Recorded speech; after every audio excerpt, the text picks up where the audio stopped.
This is the Blairing Out with Eric Blair show, and today I'm pleased to have Jack Grisham, frontman for the legendary Los Angeles punk band T.S.O.L, songwriter, gubernatorial candidate, actor, political activist, and now author of An American Demon, a memoir by Jack Grisham. How did your relationship change with your daughters Anastasia and Georgia after you got sober?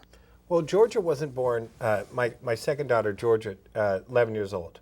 So she wasn't born when I got sober. Now, Anna was, and that's a whole book in itself, how that changed. I mean, at first Anna didn't like me being a punk. Even though I wasn't a punk like a punk, but I'm still a punk. She didn't like it. She wanted me to dress normal clothes. She wanted me to be like a regular dad with a suit and a tie. She didn't want me being me. So there was a long stretch of that. And then later on when she got older and her friends are going, hey, your dad's really cool. Hey, your dad's cool, that kind of thing. And then Anna started getting into punk rock, then coming to shows, then she appreciated it. Then we had a whole nother problem, right? Because she was like a peace punk, which is not, there was no peace punks when I was, doing this thing. It was anti-peace punk. There was no peace here. So they'd be out. I remember one day they were out collecting cans and doing recycling, right? And I come home and there's like all this trash all over the yard. And I'm like, what's going on here, right? She goes, we're recycling. I go, you get that crap back to the dump, just whatever. I'm yelling like my dad, it's like, it was pretty funny. But my relationship with my daughter's unbelievable. Anna just went 3 weeks of Europe with me. Toured Europe for 3 weeks. It was great, and we have a great time. As a matter of fact, I just borrowed her fur coat for a photo shoot today. Anna's got this big fur she found, so I drove over and picked it up today and borrowed it. But we're on great. If Anna has a problem, hey Dad, I'm upset or what. We got that kind of relationship. Is she going to college? She is actually. She's getting straight A's. Killer. Shows up, yeah, and it's so funny because she's so unlike me with what she is like me and she's not like me. So she's got that defiance, that that straight will that she gets from her old man, and she gets into it, man. My kid will get into it. Like if you cross her, she'll kick her shoes off and say, "Let's go." Come on, man. She'll take a swing. She's really tall, beautiful girl, But she's a straight A student. She was heading down a path that wasn't so good, and then got stopped and had her moment of clarity. Now I'm not saying she's clean because she's not. I'm not going to say that, But she stopped using some of the things she was using and said, "Hey, I'm going back to school. I do not want to end up back here where I am." Yeah. And she's done it. And so her plan now is she's going to go to the Maritime Academy and up by San Francisco because she wants to be a sea captain. So it's crazy. Tell me about your younger daughter. How old is she now? She's 11. Okay. My Georgia's 11. So in good, we have a good relationship too. It's fun. She had a lot of fun with Dad. She wants me to quit telling stories. She doesn't like all the stories because I'm always making up stories and saying stuff. Just kind of having fun. It's a little like Big Fish. I don't know if you ever saw Tim Burton's Big Fish. A little like that. She gets a little bummed. And now she's learning that some of the stories are true, so she's not happy with those either, But on the whole, my relationship with George is great. I don't raise weak women. These are two like strong girls, and I like it. Cool. I like the defiance. They have both called me out a couple of times. One of the coolest things I think my older daughter Anna did one time was I yelled at her and her friends. I was mad about something. I came in, I just started yelling, just firing verbal on these kids, man. And so afterwards, Anna came up to me and she said, "You know what? You had no right to talk to my friends like that. You're my father, and you can speak to me like that, although I don't care for it." She goes, "But you had no right to yell at my friends, and I demand an apology." And she was like 13 years old. Wow. So it was like, yeah, I'll do it. So I went in and apologized to her friends, but I like that. They stand up for herself, and Georgia does the same stuff. Sometimes it gets really infuriating, but like I'll say, "I'm going to spank you," and she goes, "No, you're not. You never have." Just stuff like that. Just, they call me out on it. So it's pretty cool, though. And then Georgia went to her first punk show the other day. My girlfriend Kate and we took her up to a show in Los Angeles, and she knows Dad's in a band, and she hears stories, but she watches Hannah Montana on TV, right? So So Hannah Montana has nice band. She goes with dad to dad's band. It's downtown LA in a warehouse, a bunch of creepy people around and, just, craziness. And she's on stage watching. And then when we drove away from the place, Georgia goes, "You ever play anywhere nice, Dad?" It's not, because she's looking for backstage with the M&Ms. And this ain't it, man. So you're having a ball. I have a great time. Yeah. Love being alive. Do you now, because the book is called An American Demon, do you see God's hand in your life now? Well, I think that word God is a very frightening word to most people. Yes, do I see that? Like for me, I call myself a Christian now, although people laugh, it's like, yeah, really, you're dropping the F-bomb every 5 minutes, you're playing a punk band. It's like, it's really got nothing to do with it, But if you look at God or the Spirit running through people, then yes, I'm connected. I'm aware of what's going on. I'm aware that I'm not the only one on this planet. I'm aware that my job is to help others, to be part of that whole, the Spirit, basically. Mm-hmm. So yeah, if you ask me that way, yes, I see God's hand on everything I do. So you're talking back and forth with the not quite God, which I think is Satan. It's a Satan character, and it's jokes about God. Like a lot of in the book, there's a lot of little asides and jokes, and a lot of it's jabs at the way we think about God, how God acts, what they do. That we're supposed to get these messages, we're supposed to know what's happening. We don't. That God wanted an adversary, but He didn't want to lose. Because He's going to win in the end. So there's a lot of that going through the book. But most of it's poking fun on these made-up deities. There was a spiritual war going on. Well, it's a war of self, really, when you get in the book. And I don't want to get towards the end, but it's really a war of conscience. It's that not that we can talk about God and Satan, it being as these entities, but to, I guess, in some part of the Hebrew religion, they don't consider Satan an entity, they consider it an obstacle. The word Satan means obstacle. So it's like the part of you that wants to serve yourself versus the part of you that wants to serve others. So if you even look, it's kind of interesting if you look on when the temptation of Christ, when Satan said, you can have all this, or you can continue down this path serving these people, and no one's going to look out for you. What do you want to do? And he goes, I'll go with this path. So if you look at it not as Satan being an actual entity, but Christ himself sitting there, and there was that part in Christ, being that Christ, if you look at how Christ was supposed to be human, so to be human, he had to have that part in him that said, maybe I do want to be king. Maybe I do want to be the ruler of this. Maybe I do want to be that. So in the temptation, he possibly could have been sitting there with himself saying, you know what, I could be king of this if I wanted it. So a lot of pride comes in the issues. He says, no, instead of doing that, I'm going to serve others. So basically when we're talking about spirit, and in the book there is the not quite, which is the side of me that wants to just serve me, and then the God side that wants to think about others and think on a more spiritual basis. Do you believe that God is a spiritual being in the sky, that he created the universe, or do you believe in kind of like this inner God, like we're all gods? Well, being a Christian, the inner God's a big part of it. Luke 11:17. I mean, I hate to start throwing Bible. No, it's okay. Go for it, brother. Some wacky prison guy throwing Bible, and I'm really not like that. Luke 11:17. There's a part, and it's translated a couple different ways. Christ talking to the Pharisees, he says, the kingdom of God is among us or within us. It's been translated both ways. Basically, he's saying the kingdom of God is within you, but you will never see it. You will never see it because you are so blocked with pride, with intolerance, with hatred. You will never see the God inside. You won't see it. So you ask me if I've changed spiritually. I haven't changed spiritually so much as in all the crap from the outside is getting scraped off. You are a spiritual being inside. That spirit runs through you. It's pure running through you, but it's covered with all the selfishness, all the fear that we have as humans. So basically coming into the program and waking up, I'm scraping that stuff off. Scraping away the anger, the greed, the lust, the intolerance, the judgment.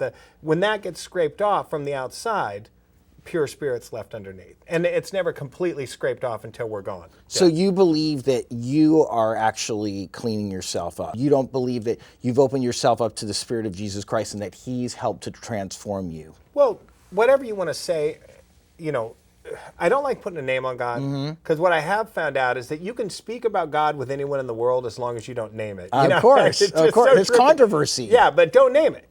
A Christian can sit with a Muslim and talk about the beauty that's God. And the Muslim will say, oh, and such a wonderful day, and God is so beautiful, But the minute one of them says Christ, the other one says Allah, it's a fucking fight in the aisle. Yeah, it's totally. unbelievable. So what I have done is I have been made aware of these faults. I try to act differently. I try to practice a different type of behavior. Okay, I am not capable of removing all these faults on my own, of making myself pure, but by being open to the fact that this is going on, that I do act like that, and practicing different behavior, the more I practice the positive behavior, the less the negative behavior is on me. So, do I believe that Jesus is walking around with a wand, sprinkling it and removing stuff? Not so much. I ain't a believer in that. But I'm a believer in the Spirit. I'm a big believer in that. And even Christ himself said, say what you want about me, but never blaspheme the Spirit. So now you were homeless during the beginning parts of the book. Right. And then after too, correct? After. Why is Jack Grisham homeless? Now let me just say, I saw you in 2005 and you were working for Golden Voice.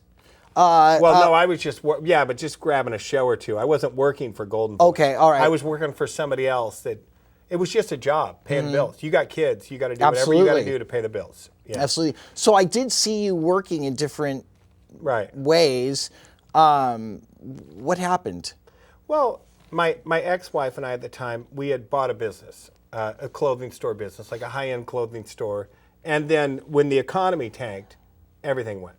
So we lost everything we owned. And I had never been late on a bill. I mean, I had prided myself on never being late paying a bill. My credit was 800 credit score. I mean, perfect credit, paying all my bills, because I got sober and then learned how to pay bills. So I did them right every month, labeling them, doing them, sending them out before, early, paid every bill early, on time early, So when we took all our savings and invested in a business, and we lost the business. When the economy tanked, nobody's out buying $600 pair of jeans anymore. It's gone. Everything's gone. So we lost everything we owned. Lost savings, lost all our credit was gone because there was money from the shop tied up in the credit cards. So basically, we lost everything. Okay, so no money, gone. And then, shortly thereafter, we got a divorce. A lot of fights from before that, not getting along, whatever. I'm not going to get into that. She's great, everything. It just, we did not see eye to eye. So now I'm divorced, my credit's shot, and no money. So basically, what do? My ex-wife and my daughter stayed in the apartment we were renting, and I'm on my own. But I have to give them money, so I can't really afford to give them money and take care of myself at the same time. So I basically ended up homeless at the time. At that point in your life, are you looking at people like The Offspring and what's his name, Ronnie King, and all these people that are just rolling in the dough, producing albums, and here is Jack Grisham, this legend, this iconic punk star. What am I doing here? Never.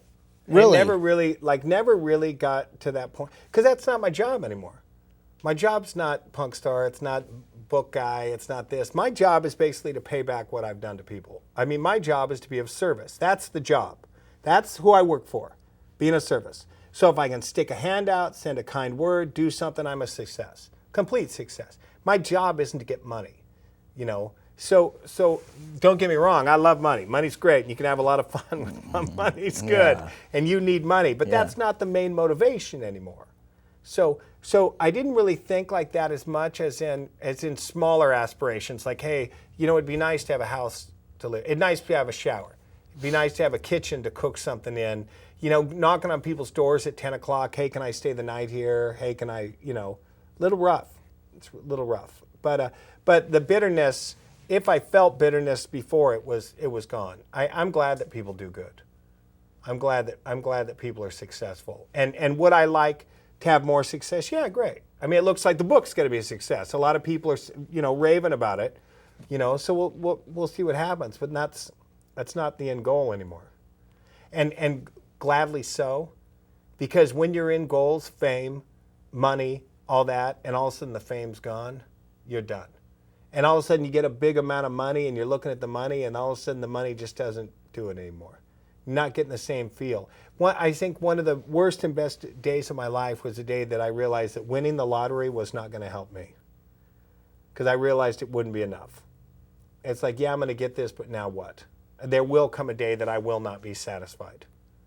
So I don't really have to deal with that now. Those are good words. Yeah, not very fun getting there though. Yeah, no, I know. It's like, hey, how'd you get down to 6 pounds? Or you starve yourself. So basically, how do you get to there where you're looking at that? It's like you take an ass whipping. And don't get me wrong, man. I'm not. A lot of that's also a perfect ideal. There are days I'm bummed out. There are days that's like, man, really? Am I got to go shower on the beach again? This is a drag. Don't have a kitchen. Yeah, I mean sometimes you get a little bummed out, but on the whole, it's a different ideal. Did you have trust issues after you got sober with people, or were you always okay with like? You kidding? Yeah, I'm like a dog that's been beaten his whole life. Okay. I don't eat food out of your hand. It's like you set it down and walk away, and I'll come up and sniff at it and maybe take a bite out of it, but I don't eat out of people's hands. In the book, you say that women are vipers, and it's early on in the book. Right. Well. So there would be trust issues with women. I mean, you dealt with a lot of crazy women in your life, and so my question to you is, when Kate comes along, how do you trust her? Well, I think, yeah, in the book I talk about it, and a lot of it has to go back to the relationship I had with my mom. Whatever was going on with my mom, how she was, what was going on, lack of attachment to her as a kid. So yeah, that influenced the way I looked at women throughout my life. And a lot of times I set myself up by going to women that were exactly as what I thought women were. It's like, that's the one, this is the one, this is the one. Going to that type, And so to learn trust, you have to be trustworthy. And it took me a long time to really get that. Now with Kate, my relationship with Kate, I have been completely trustworthy. So that's how I learned trust with her. If I can't be trustworthy, why would I think you are? The most people that are lying, cheating, and stealing, they think everybody else is lying, cheating, and stealing too. That's how you can do it. When the people always question you, what are you doing? What's going on your phone? What's this? What's that? What are you up to? What's happening? It's because they're not being honest. So I had to learn for myself, by me being honest, to say, okay, well, other people can be honest too. And so that's where I started learning trust. So it's really an issue of just, and a lot of it, letting go of fear. A lot of trust is fear. You think you're going to get burnt, the pride, the whatever. And I'm not going to say that stuff doesn't happen. It's not hard dealing with, but a lot of that's trust too, to let go of that fear. And it's hard sometimes, real hard. Tell me about Elizabeth, the investor in the future of Jack Grisham. Well, it was actually, Elizabeth's really solid. She's a great woman, self-made woman, solid. She's the opposite of me. She's real businesslike, real solid. I'm flighty, I'm out there. She's like, well, let's do it right. It's like, what do you mean right? Let me do what I want. You do it right. Just gets a little crazy. The way I met Elizabeth was, I was homeless, living in my car, and I was parked behind a Starbucks sleeping. That's where I was going to sleep that night, the Starbucks. And I got my laptop, and I'm using Starbucks free Wi-Fi. That's what I'm doing. So I was screwing around on Facebook, and I wrote, I need a job. I need a good job. That's, making a joke like the Sid and Nancy movie, So she writes back and says, I've got an answer for you. Call me. Because she was one of my Facebook friends. She writes back and says, I've got an answer for you. Call me. So I'm like, okay, well, what's up? So I go see her, and she's the one that says to me, she says, almost like the same question you do, what is Jack Grisham doing homeless? She said, look, I've been watching you and listening to you talk for a long time. She goes, and there's a real problem with a guy that looks like you, your type of charisma, with your talent, is homeless living behind the Starbucks. She goes, and I got an idea that the problem's you. And I'm like insulted, like the nerve of you, right? And she goes, will you do whatever I say? If you want to work me, will you do whatever I say? And I'm like, you can't argue. My address is the Toyota Corolla next to the gas stations by the Starbucks. You can't, what am I going to say? It's like, well, I've got some other options here. I didn't have any other options. So it's like, yeah, I'll do what you say. And that's how I got hooked up with Elizabeth. And so she started saying, hey, look, I want you to learn hypnotherapy. I want you to learn NLP. I want you to do this stuff. Let's get you focused. Let's get the mind focused. You're just drifting, and let's get you working. And so that's what I've done. Yeah, that's pretty amazing that you went back to school and learned all those things. It's almost, well, I was going to school, and the girl in the book that I married in the book, she actually died of a drug overdose while this was going on. While I'm in the classes, it was real heavy, a lot of heavy stuff going on. And I'm basically homeless, sleeping in the parking lot at the classes. And then my buddy let me stay at his house, so I was over there for a while. So it was a rough little stretch. Yeah. Just to let you know, I mean, I interviewed you in 2001, and I interviewed you again in 2003. If any of that time I would have known you were homeless, I would have given you money. I would have given you food. All you had to do was call me. A lot of it, pride comes down to it. You don't want to take stuff from people. It's like, don't get me wrong. I've taken stuff from people. I do take stuff from people, but you don't like it. You don't want to go knocking on doors. And then sometimes when I'd go looking for a place to stay or whatever, I'd knock on the door and they're happy to see me. 'Cause they like me and they're happy to see me. So the family wants to visit with me, and they want to visit, and it's a big deal. Jack's here, blah, blah, blah. But it's like, hey, I just want to go to bed. I just want to lay down. I'm tired. I've been in my car all day. I just want to lay down, So then a lot of times you just sleep in the car instead because it's easier, or just whatever. And then, and then I bought a state beach pass so I could take showers down on the beach, and they've got hot showers. So, you kind of adapt, you start adapting to it. Some people really stepped up unbelievably. Like Elizabeth stepped up. I got a couple of friends that basically just said, hey, here's, $1,000. Here's $2,000. Just give it to me whenever. I don't care. A lot of them just said, hey, look, I see you spend all this time. You're always worried about these other people, and here you can't eat. You're sleeping in a car, man. Let us take care of you. So a lot of that too is letting go of some of that pride and letting people be helpful, but then not taking advantage of their help. How are you exploring the possibilities of running for the Senate? Well, I'm actually not. I mean, it was just I'm just throwing that out there. Okay. I like the idea of being able to help someone on a larger scale. I'm not happy with the way things are going in our state. I don't think anyone is. I don't think that a lot of people are happy the way things are going in our country. A lot of pain, a lot of suffering, a lot of loss of pride in being what we are. We let the school systems fall apart. Jobs are gone. We're outsourcing. I mean, we're basically, my daughter even asked me, it was embarrassing. My daughter said to me the other day, does America make anything? Because she was looking at everything and she said, does America make anything? It's awful. It's a terrible way. And then when I was filling out her school papers, when I was registering for her to school, and there was an actual list on where do you live, and it said, do you live in a car or a park? And I'm thinking, you got to be kidding me, man. In the state of California, 8th largest economy in the world, and we're asking our kids if they live in a car or a park. And I'll tell you, so do I believe that something needs to be done about that? Yes, I do. Is that something I'm going to look into? Maybe later on, and we've talked about that. Bob Hurley, how tight were you with him? I mean, you guys grew up together, you surfed together, is this correct? Yeah, surfing down in Huntington. Yeah, Bob's been unbelievable to us. He was really good with T.S.O.L. Good to us all the way around. Great guy, and surfing Huntington, and Mike and Ron knew Bob better than I did, but just from surfing or whatever, and they have been really solid with us, helping T.S.O.L, backing us, What can I say about that? Well, you did that album in 2009, the free download. Tell me about that. Well, what we did is I had an idea about doing a record. So I think that you have to be creative in musical financing nowadays, because the way music is or whatever. So Hurley wants to sell the name.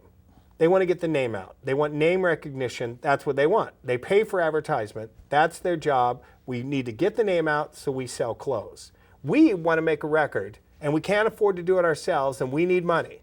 Now the kids want to get a record, and they're going to get them for free, and they're going to steal it, and they're going to download it. So we got kids that want a free record, a company that wants to get their name out, and we want to get some money to be able to record. So it's a perfect situation. We go to Hurley, we say, give us money, and we'll put your name on everything. Hurley presents, Hurley does this, boom. So Hurley's stoked. Okay, great. We're going to get the name out. That's great. We're going to hook up with T.S.O.L, good reputation, longtime punk band, solid. We're going to give them the money, get the name out. We're stoked because we get to make a record and we get to put money in our pockets. And the kids are stoked because they get a free record. So everybody wins. Now, besides that, the other thing we did is on a guilt trip to the kids, we said, hey, you get a free record. All you got to do is click here. You get the free T.S.O.L record, all for you free. Now, because you get a free record, please take a look at our favorite charities. And if you want to throw $1 or $2 to them, please do so. So we guilt the kids saying, you get a free record and everybody's got $1. So throw $1 to the Surfrider Foundation. Throw $1 to the Orangewood Children's Home, the Orange County Food Bank, the Midnight Mission, the SPCA. So basically, we took corporate money, made a record, put money in our pocket, gave it to the kids, and our charities benefited. It was like a perfect way to do business nowadays. And tell me something, what makes Bob Hurley a great guy? Real nice. Just a real nice guy. I mean, I don't know. I don't spend enough time with him to know that, but my dealings with him have always been very pleasant, very kind, a nice guy, and willing to actually do something like that. Hey, put up this amount of money to give a product away. How would you define the word love? Unselfishness. What brings you the most peace in your life? Watching someone else do well. What do you think of punk rock today? It's great. I don't have a problem with it. I mean, it's different. It's different and it's not different than when I was doing it. I learned a good lesson one time. I used to say, I'd get mad at punk rock and say, oh, it's not really punk because they do this. But then we played a party in these kids' backyards, right? And it was just the local bands, the neighborhood bands, and they'd come play with us, and it was just fun. And I thought, God, this is what I remember as a kid. This is crazy. I mean, they drug mattresses out of the house and lit them on fire, and people are jumping on them, and flames are going, and it's nuts, and it's fun. So I really dug that. The only thing I dislike about music, and it was the same thing that I disliked then, is that they're doing art strictly for fame and money. Instead of, a lot of these bands, it's all about how do we get big, how do we get big, how do we get big, instead of how do we write a great record? How do we really dig into the emotion of this? How do we really get the feeling transferred in here? They're not thinking that. They're thinking, how do we get money? How do we get our name out? So that's one thing I have an issue with. I think in writing this book, when I wrote the book, it wasn't about this is going to sell. It wasn't about this is going to make money. It's about how do we get this emotion out?